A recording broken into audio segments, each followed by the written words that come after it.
Hey there. Ever wondered how computers figure out patterns in data that's all over the place? Like how they sort through a jumble of points and realize some lie on one line, others on another. That's subspace clustering in action. And today, we're diving into a game changer called ALPCAHUS. It's like a detective for messy data, and it's rewriting the rules for handling heteroscedasticity, which is just a fancy way of saying noise that's not the same everywhere. Let's start with the basics. Imagine you have a bunch of data points scattered in a high-dimensional space. Think of it as a 3D grid with thousands of dots. These dots might belong to different subspaces, like lines or planes. The goal is to group them. But here's the catch. Some dots are clear, others are blurry. Maybe one dataset has sensors with different accuracy levels, or a photo has some pixels that are smudged. That's heteroscedasticity, and it's a nightmare for traditional methods. Traditional algorithms like K-Subspaces or Sparse subspace clustering assume all data is equally reliable. But in reality, that's rarely true. It's like trying to build a house on a foundation where some parts are solid and others are sinking. The result? Messy clusters, like mixing up different objects in a photo. Enter ALPCAHUS. This method doesn't just cluster data, it learns the noise in each sample. Think of it as a smart filter that says, this data point is noisy, so I'll adjust my analysis. By estimating individual noise variances, ALPCAHUS refines its subspace estimates, leading to crisper, more accurate groupings. Imagine two lines in a 2D plot, each with data points. One line has clean points, the other has outliers.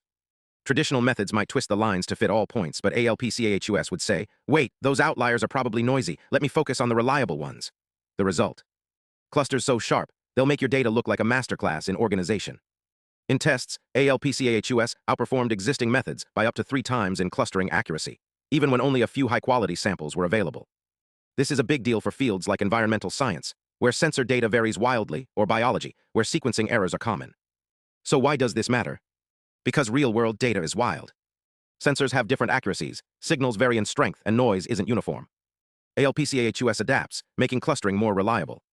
Whether you're analyzing brain scans, climate data, or even social media trends, this tech is paving the way for smarter, messier data solutions.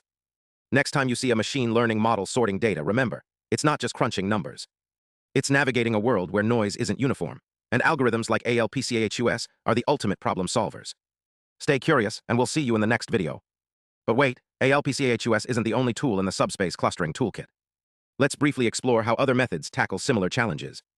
For instance, low-rank subspace clustering assumes data lies on a simpler, lower-dimensional structure, like flattening a crumpled sheet of paper. Meanwhile, K-Subspaces generalizes clustering to multiple hidden layers, akin to peeling back the layers of an onion to find hidden patterns. Researchers like Dr. Laura Balzano and Dr. Jeffrey Fessler are pushing these boundaries, using techniques like coherence pursuit and probabilistic PCA to adapt to high-dimensional chaos. These innovations aren't just academic, they're the backbone of modern tech, enabling faster medical diagnoses, cleaner satellite imagery, and real-time data processing. As data grows more complex, so do the tools we need to make sense of it. Stay tuned for more deep dives into the future of AI and data science.